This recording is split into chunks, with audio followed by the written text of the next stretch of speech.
गोविन्दाय नमो नमः। श्रीकृष्णाय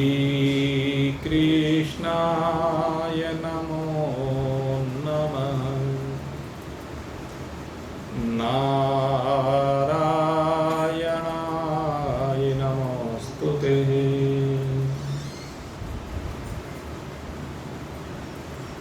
उपस्थित भगवत रस पिपासु, भगवत प्रेमी सज्जन वृंद, आपके सन्मुख कई दिनों से जो चर्चा चल रही है उसमें भगवान श्री कृष्ण अर्जुन के प्रश्नों का उत्तर दे रहे हैं। अर्जुन ने प्रश्न किया किम तद ब्रह्म, ब्रह्म क्या है? तो ब्रह्म को परिभाषित करते हुए भगवान केवल इतना सा कहते हैं, अक्षरम ब्रह्म परमम्। कैसा है ब्रह्म? अक्षर, अर्थात जो क्षरणशील ना हो। क्षरणशील कहते ही ये सिद्ध हो जाता है कि जो घटता नहीं है। क्षरणशील का मतलब घटना, जो जैसा है वैसे का वैसा ही रहता हूं, जिसमें कोई परिवर्तन ना हो। और सृष्टि में जब हम दृष्टि घुमा करके देखते हैं तो जहां भी दृष्टि घुमा कर देखें, सर्वत्र जिसको भी देखते हैं वही क्षरणशील दिखाई देता। अगर शरीरों की बात करें तो शरीर नित्य ही क्षरणशील है, नित्य ही परिवर्तनशील है। शरीरों की प्रकृति में नित्य परिवर्तन हो रहा है, शरीरों के स्वरूप में नित्य परिवर्तन हो रहा है, शरीर की उपाधियों में नित्य परिवर्तन हो रहा है। तो शरीर तो अक्षर नहीं है। शरीर के संबंधियों के ऊपर अगर हम दृष्टि डाल करके देखें तो शरीर के जो संबंधी हैं वह भी अक्षर नहीं है, क्योंकि शरीर के संबंधी कुछ तो शरीरधारी हैं। उन शरीरधारियों के ऊपर दृष्टि डालकर देखें तो वह सब भी परिवर्तनशील है। और दूसरे इस शरीर के संपर्क में आने वाले जितने भी पदार्थ हैं वह नित्य परिवर्तनशील है, और वह तो विनाशी भी दिखाई देते हैं, उनका विनाश होता दिखाई देता है बहुत अल्प समय में। शरीर तो फिर भी ये रहता है कि चलो कुछ वर्षों के लिए चल जाता है, लेकिन वे पदार्थ तो आप देख लीजिए कितना समय है। जिन सुंदर सुंदर पुष्पों को आप देखते हैं और उनको देखकर उनके लालायित होते हैं, उनका इस आंखों के सामने रहने का काल कितना समय है। पहाड़ों पर पड़ी हुई बर्फ को देखने के लिए जब हम जाते हैं, उस बर्फ का क्षरण कितनी जल्दी हो जाता है। संसार में कुछ भी पदार्थ आप ले आए, कितने समय रहता है। संसार के मकानों को देख लीजिए, वो मकान कितने समय रहते हैं, कितना परिवर्तन हो जाता है। किसी ने मोटी मोटी पत्थरों चट्टानों से मिला करके जोड़ करके मकान बना दिया, तो वो भी कितने समय रहेगा? वह भी सदा रहने वाला नहीं है। वो सबका सब परिवर्तित हो जाने वाला है, विनिष्ट हो जाने वाला, रहने वाला नहीं है। तो शरीर और शरीर के जितने भी संबंधी हैं वह सब कैसे सिद्ध होते हैं? क्षरणशील, परिवर्तनशील, ना रहने वाले। लेकिन जब हम आत्मा को लेकर के देखते हैं, परमात्मा को लेकर के देखते हैं, तो हम देखते हैं कि दोनों सदा ही एक जैसे हैं। इनमें कभी कोई परिवर्तन होता ही नहीं है। आत्मा सदा एक रस रहता है, नित्य रहता है। आत्मा में परिवर्तन संभव ही नहीं है। शरीर की अवस्थाओं को लेकर देखें तो बचपन में भी वही आत्मा, जवानी में भी वही आत्मा और बुढ़ापे में वही आत्मा। शरीर से पहले भी वही आत्मा और शरीर के बाद भी वही आत्मा। उसमें तो कोई परिवर्तन नहीं। परमात्मा को लेकर के जब हम चिंतन करते हैं तो देख लीजिए, अपने को लेकर के देख लीजिए पहले। अगर हम अपने को लेकर के देखें तो अपने को लेकर के देखने में हम जब भी देखेंगे क्या देखेंगे? शरीर के दृष्टिकोण से और आत्मा के दृष्टिकोण से। तो दोनों तरह से आत्मा के दृष्टिकोण से जब हम देखेंगे तो शरीर आत्मा में कल्पित रहते हैं, और जब सार्वभौम सत्ता को लेकर के देखें परमात्मा रूप से तो परमात्मा की नित्यता सदा सिद्ध होती है। कब सिद्ध होती है? अपने शरीर के समय पर भी होती है, अपने बड़ों के शरीर के समय पर भी होती है। परमात्मा को लेकर देखने पर हमारे माता पिता वो भी उसी परमात्मा को मानते आए, हमारे बाबा दादा वो भी उन्हीं आत्मा को मानते आए, परमात्मा को मानते आए। उनके बाप दादा वो भी उसी परमात्मा को मानते आए। परंपरा से जितने भी पूर्व में हुए हैं वह सब कौन से परमात्मा को मानते आए? जिसको हम मान रहे हैं। इससे सिद्ध क्या होता है कि पहले भी वही परमात्मा है और आज भी जो परमात्मा पहले है वही आज है। और आगे हमारे बच्चे किसे मान रहे हैं? उनके बच्चे किसे मानेंगे? उनके बच्चे आगे किसे मानेंगे?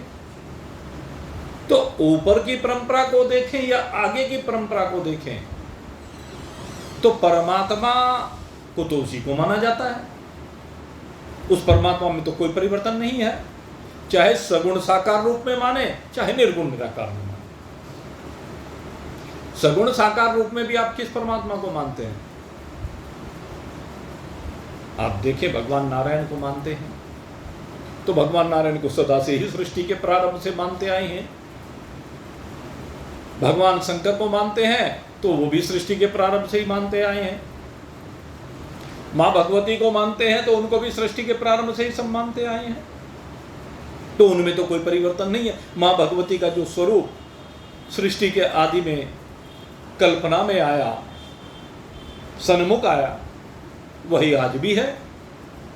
भगवान नारायण को क्षीर सागर में वास करते हुए दिखाया गया, आज भी वही है, पहले भी वही था और हमारी आने वाली आगे की पीढ़ी भी उसी का ध्यान करेगी।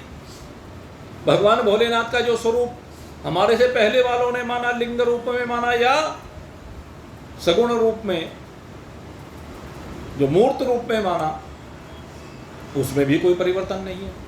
तो इससे सिद्ध होता है न तो ईश्वर में परिवर्तन अभी दिखाई दे रहा है कहीं, और न ही निर्गुण निराकार रूप में जो परमात्मा है उसमें कोई परिवर्तन हमें दिखाई देता है। तो परमात्मा की एकरसता, परमात्मा की नित्यता सदा ही सिद्ध होती है। परमात्मा में कुछ भी घटने वाला नहीं और नहीं बढ़ने वाला है। परमात्मा न घटता है न बढ़ता है, सदा एक जस रहता, एक रस रहता। एक रस कैसा है? उसके लिए एक स्वभाव दिया परमात्मा का कि परमात्मा कूटस्थ है। परमात्मा को कूटस्थ कहा गया। अब कूटस्थ को कैसे समझा जाए? कूटस्थ माने कूट कूट करके भर दिया जाए। कूट कूट करके कहाँ भर दिया जाए? वो तो पहले ही सारे को भरा पड़ा है, हम भरने वाले कौन होते हैं? लेकिन समझाने के लिए कहा जाता है। और इसमें सबसे बढ़िया जो उदाहरण दिया जाता है, हमारे मनीषियों ने जो उदाहरण दिया है, कहते हैं जैसे एक लोहार होता है। लोहार क्या करता है? अनेक प्रकार के अस्त्र शस्त्रों का निर्माण करता है। पहले तो क्या था, वो तलवार भालों की लड़ाई हुआ करती थी, तो जो योद्धा होते थे उनके लिए अस्त्र शस्त्रों का निर्माण हुआ करता था। घर के जितने भी औजार होते थे वो भी तो अस्त्र शस्त्र ही हैं। खाने पकाने के समय पर जो लोहे के उपकरण उपयोग में आते हैं वो सब लोहार बनाया करते थे। तो अब लोहार जब बनाते हैं तो क्या करते हैं, एक लोहे की प्लेट को लेकर के आते हैं और लोहे की प्लेट को ला करके उसको पतला करने के लिए एक लोहे का पिंड रखा जाता है। मोटा सा पिंड होता है जिसको अहिरण कहते हैं। उसका नाम क्या है? अहिरण है। और उसके ऊपर जो भी लोहे का उनके पास है प्लेट, उस प्लेट को रखते हैं। जैसा उसको रूप देना होता है, जहाँ से मोटा पतला करना होता है, उसके ऊपर रख करके फिर हथौड़े से चोट मारते हैं। दो लोहार होते हैं, एक लोहार तो उसको पकड़ करके रखता है और एक लोहार उस पर चोट मारता है। अब आप सोच के देखिए, जब चोट मारेंगे तो चोट किस पर पड़ेगी? क्या केवल उस प्लेट पर पड़ेगी? चोट तो जो नीचे अहिरण रखा हुआ है उस पर भी पूरी चोट लगती है, उस पर कम चोट तो नहीं लगती। लेकिन वो अहिरण इतनी चोट खा खा कर भी न जाने कितनी चोट खाता है। जो पत्ती रखी जाती है, प्लेट रखी जाती है, उसको तो 5, 7, 10 हथौड़े मारे और ठीक ठाक करके चलो भाई तैयार हो गया औजार। लेकिन उस पर तो न जाने लाखों करोड़ों ऐसे यंत्र बना दिए जाते हैं, हथियार बना दिए जाते हैं, औजार बना दिए जाते हैं, लेकिन वो अहिरण जो का त्यों रहता है। उस अहिरण में कोई परिवर्तन नहीं होता है, वो अहिरण बिल्कुल निर्विकार रहता है, वो अहिरण अक्षर रहता है। अक्षर अक्षर माने घटता नहीं है, जो का तो। कारण, उसके पीछे कारण क्या है? कहते हैं कि लोहा उसमें कूट कूट करके भरा हुआ, उसके अंदर कोई स्थान छोड़ा ही नहीं जहां पर लोहा ना हो। इसलिए जब उसके ऊपर हथौड़ों की चोट पड़ती है तो जब उसके अंदर कोई स्थान नहीं होता है, इसलिए वो दबता नहीं है। इसको कहते हैं कूटस्थ। और मैं मोटी सी भाषा में इसको कहता हूं ओत प्रोत। परमात्मा क्या है? जगत में ओत प्रोत है। ओत प्रोत का मतलब, जब हम किसी चीज को किसी पात्र में भरते हैं तो उसको पूरा ठसा ठस भर दीजिए, तो उसको कहते हैं ओत प्रोत। अर्थात उसमें जो सामान भर दिया गया है उसे भरने के बाद उसमें किसी और चीज की गुंजाइश ना रहे, उसको ओत प्रोत कहेंगे। आपने एक गिलास लीजिए और उसमें चीनी भर दीजिए, गिलास में चीनी भर दीजिए और गिलास में चीनी भर करके पूरी ऊपर तक, तो ओत प्रोत मानी जाएगी क्या? नहीं मानी जाएगी, क्योंकि चीनी भरने के बाद भी आप उसमें थोड़ा सा पानी डाल दीजिए, बीच में जगह खाली रह जाती है, दूध डाल दीजिए, तो उसमें क्या होगा? दूध भर जाएगा।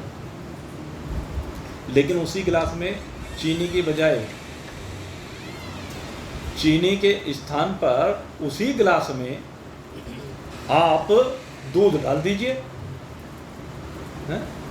चीनी के स्थान पर अगर यदि आपने दूध डाल दिया तो क्या होगा?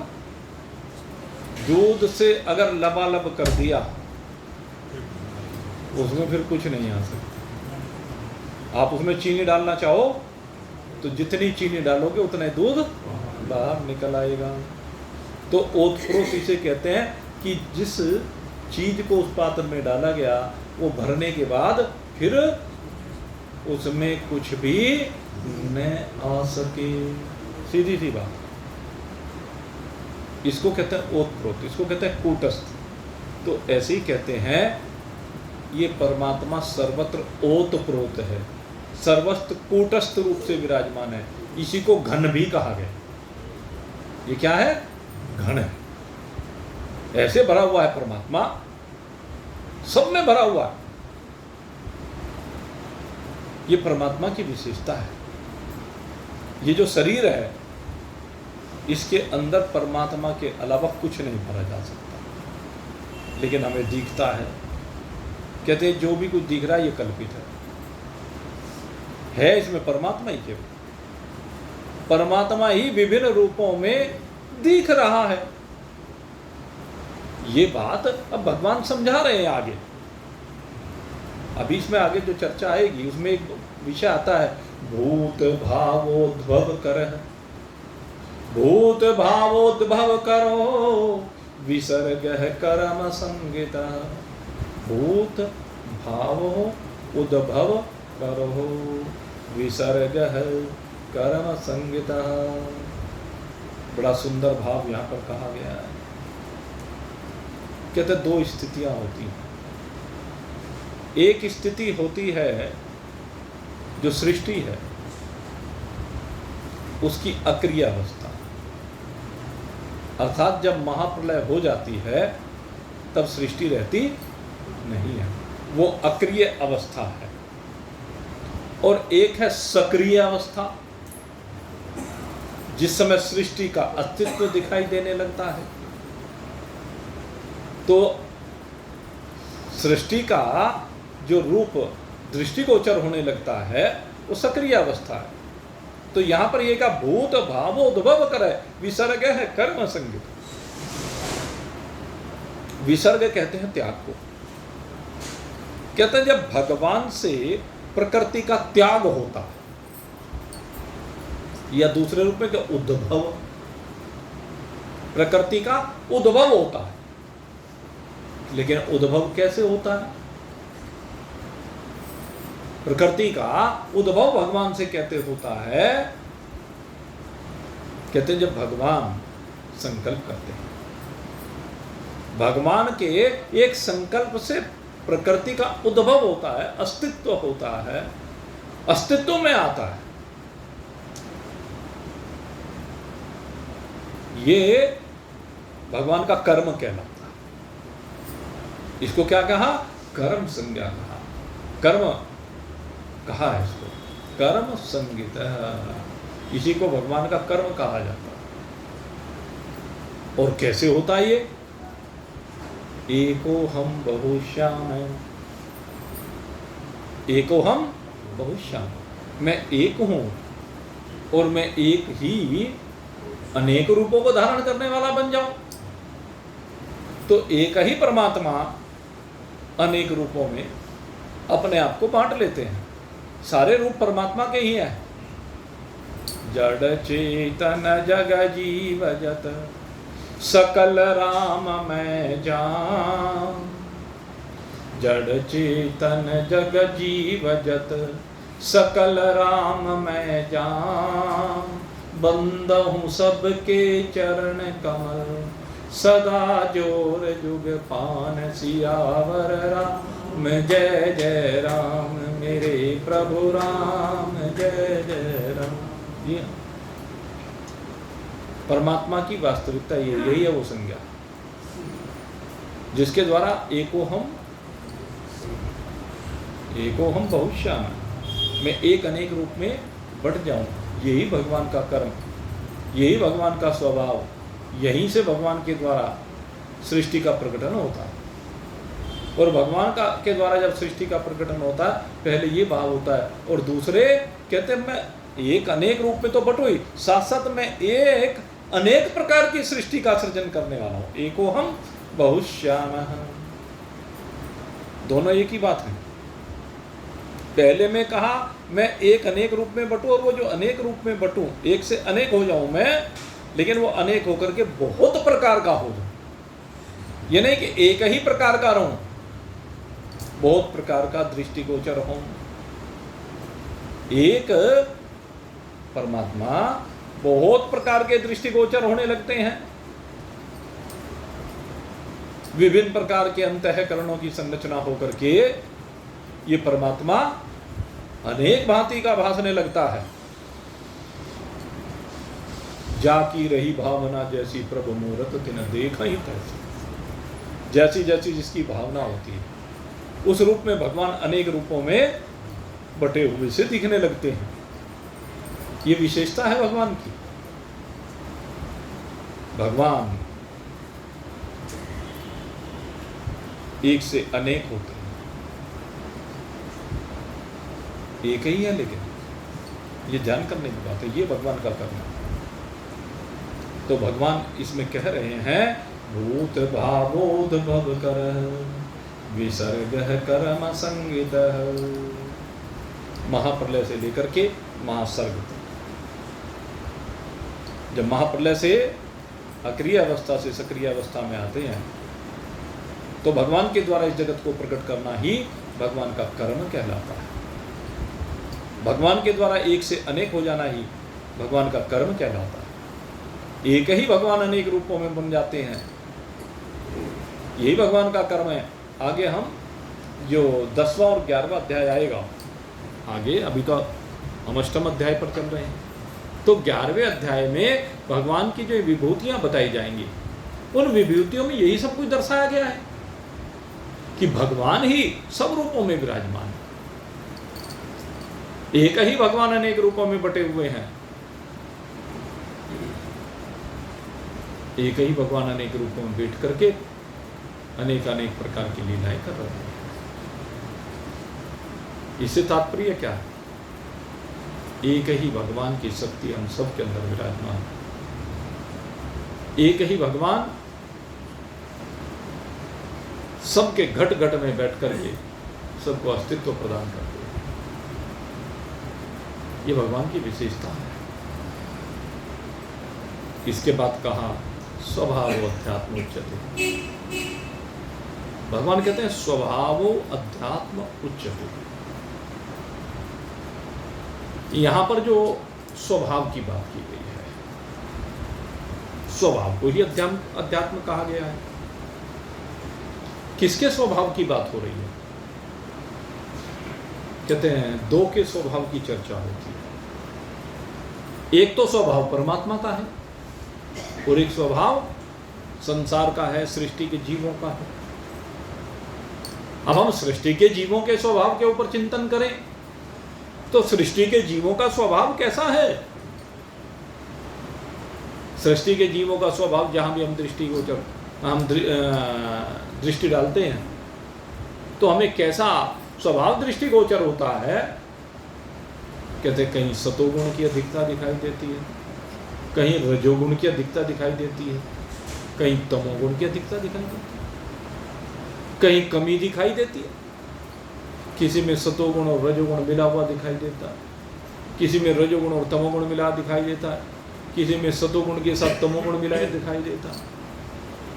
और सृष्टि में जहां जहां भी दृष्टि डालते हैं सर्वत्र ये गुणों का विभिन्न खेल नजर आता है। जिस भी जीव के ऊपर दृष्टि डालते हैं हर जीव के अंदर सतोगुण रजोगुण तमोगुण की जो मात्रा है वो भिन्न है।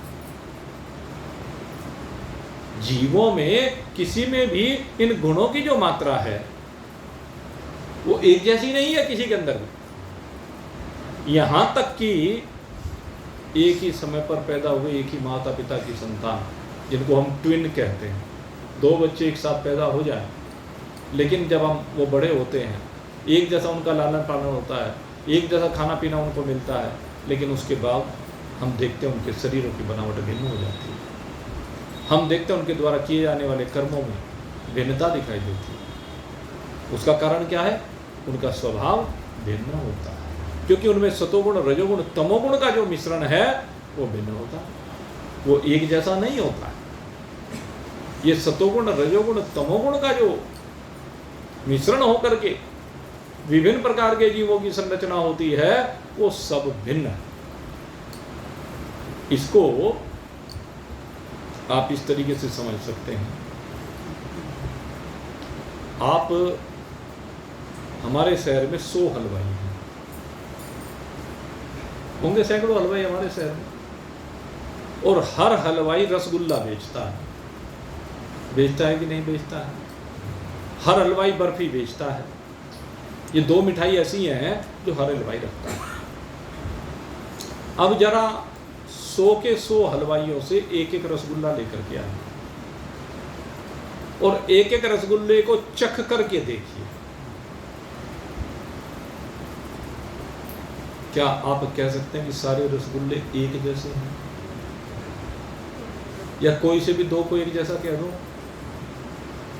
आप 100 के 100 हलवाइयों के रसगुल्लों को देखेंगे तो 100 के 100 रसगुल्लों का स्वाद आपको भिन्न नजर आएगा। उसके पीछे कारण क्या है? उसके पीछे के कारण को देखना। हलवाई जो रसगुल्ला बनाता है, सबने उसमें मावा लगाया, सबने उसमें मैदा भी लगाया है, सबने उसमें घी भी लगाया है,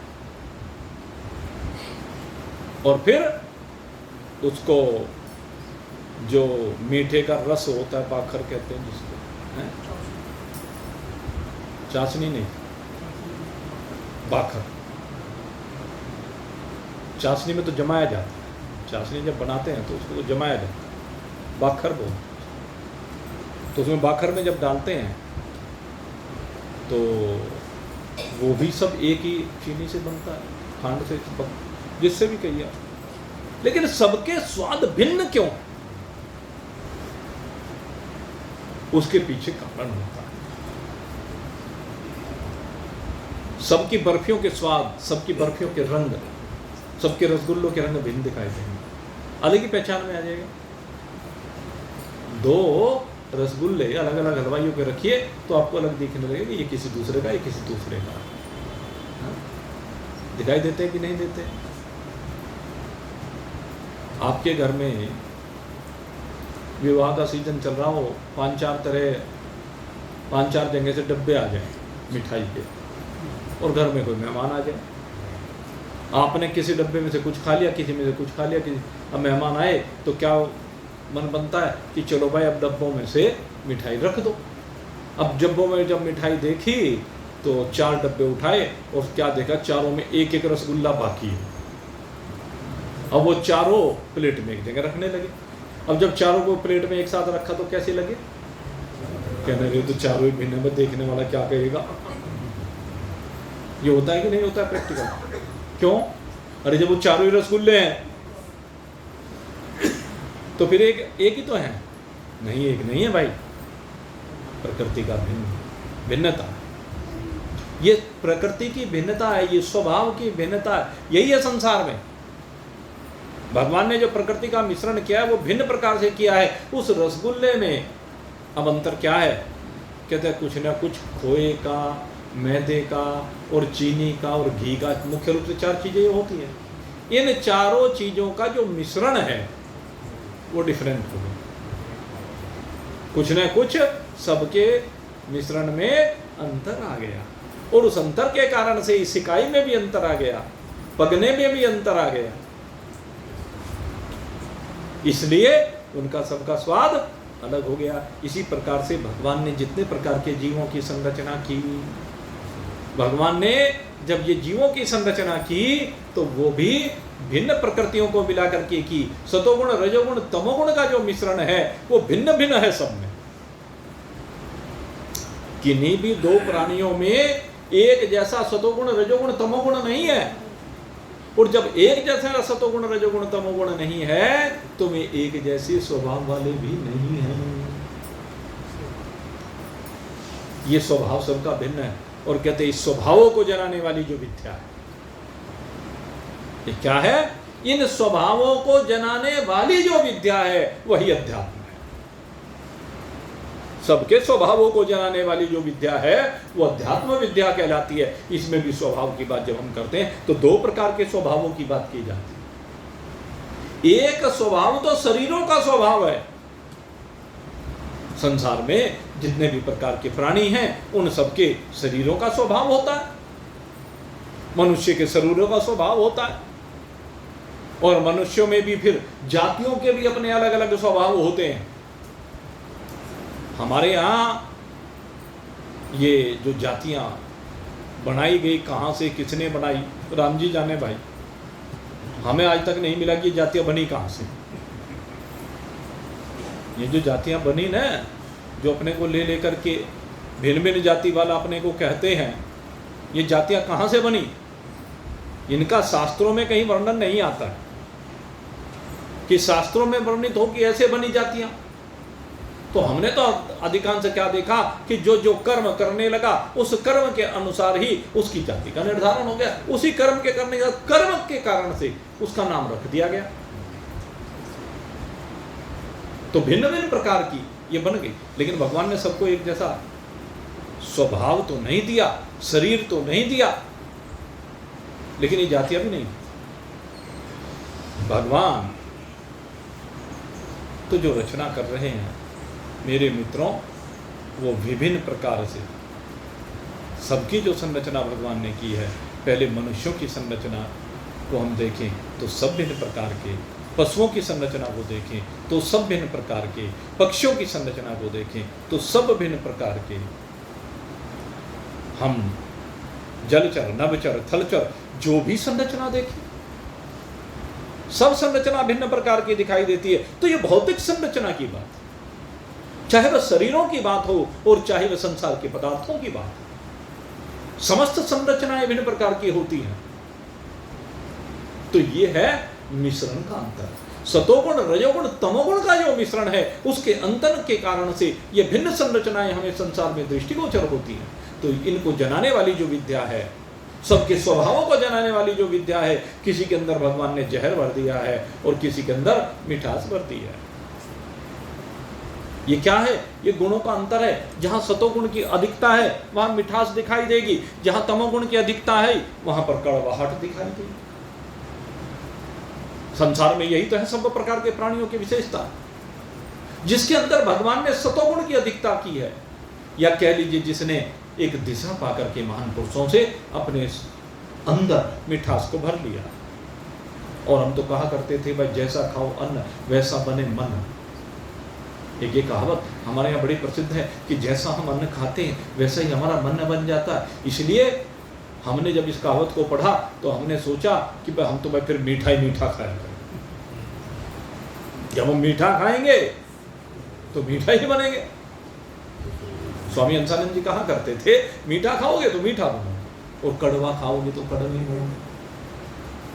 अगर कड़वे पदार्थ खाओगे, सीधी बात है, जैसा अन्न खाएंगे वैसा बनेगा। आप देख लेना, जो भी लोग गर्म प्रकृति के होते हैं उनके खाने भी गर्म मिलेंगे।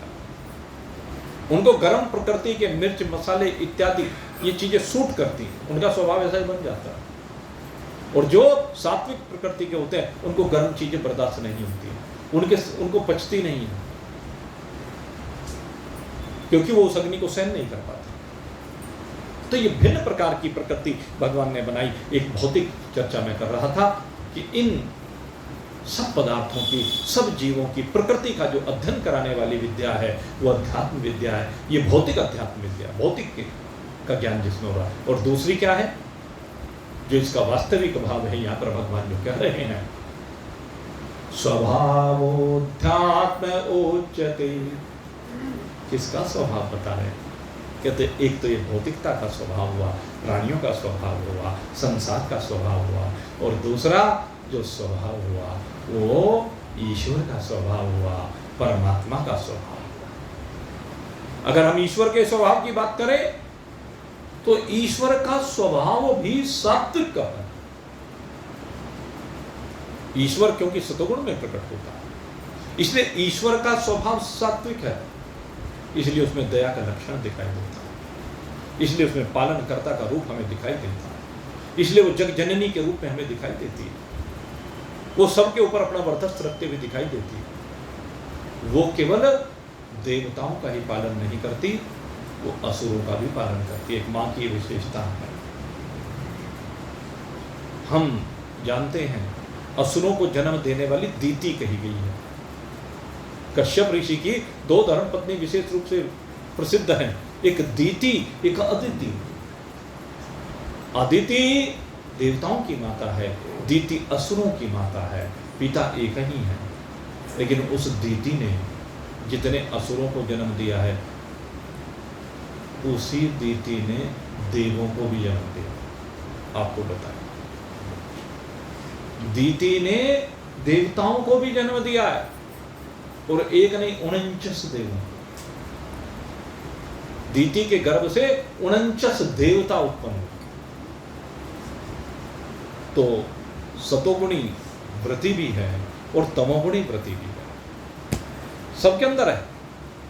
सतोगुण और तमोगुण दोनों देखने को मिलते हैं। हम चाहें तो अपनी व्रति को तमोगुण से सतोगुण में परिवर्तित कर सकते हैं। ये महान पुरुषों के पास जाकर के होता है। जब हम महान पुरुषों की शरण में जाते हैं, उनके सत्संग को ग्रहण करते हैं, तो हमारी वृत्ति तमोगुण से रजोगुणी होती है और रजोगुण से सतोगुणी हो जाती है। हमारा स्वभाव बदल जाता है। महान पुरुषों के संग में जाया ही इसीलिए जाता है। महान पुरुषों के संग में जाने के पीछे एकमात्र प्रयोजन यही होता है कि हमारा स्वभाव परिवर्तन हो जाए। हमारे स्वभाव में एक ऐसा परिवर्तन आए कि हम उत्थान की ओर चले, हम प्रगति की ओर चले, ऊपर की ओर चले। तो ये सतोगुण का प्रादुर्भाव है, सतोगुण की विशेषता है, सतोगुण की वृद्धि है। भगवान के अंदर सतोगुण की प्रमुखता है, इसलिए वह पालन करता है।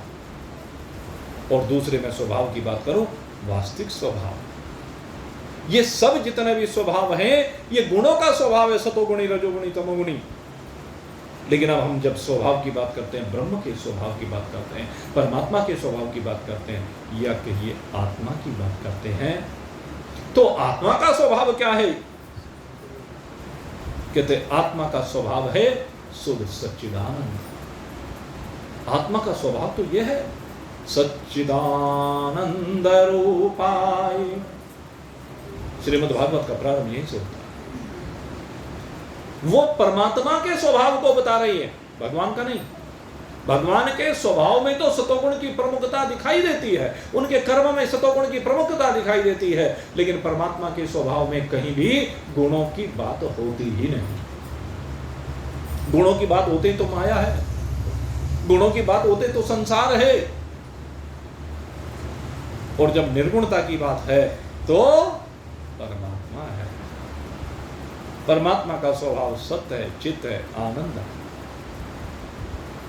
ये जो सच्चित आनंद है, ये केवल परमात्मा का स्वभाव नहीं है, ये हम सबका स्वभाव। इसीलिए एको हम बहु प्रजायेय है और एको हम बहुश्याम, ये जो दोनों भाव है, समझने की बात है।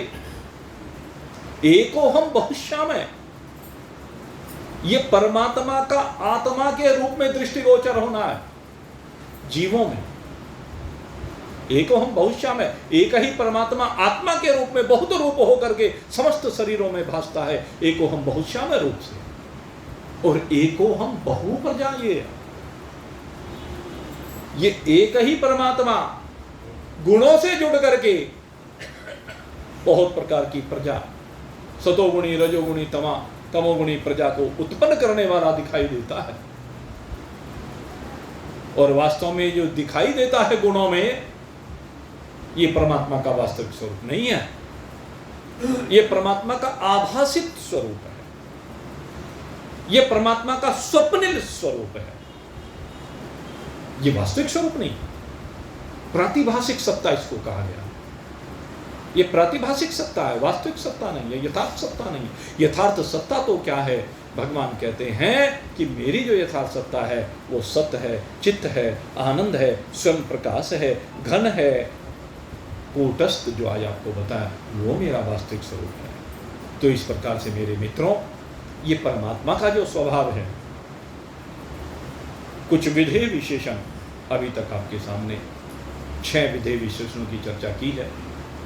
आगे और इन विधेय विशेषणों की और निषिद्ध विशेषणों की चर्चा आगे बढ़ाते रहेंगे।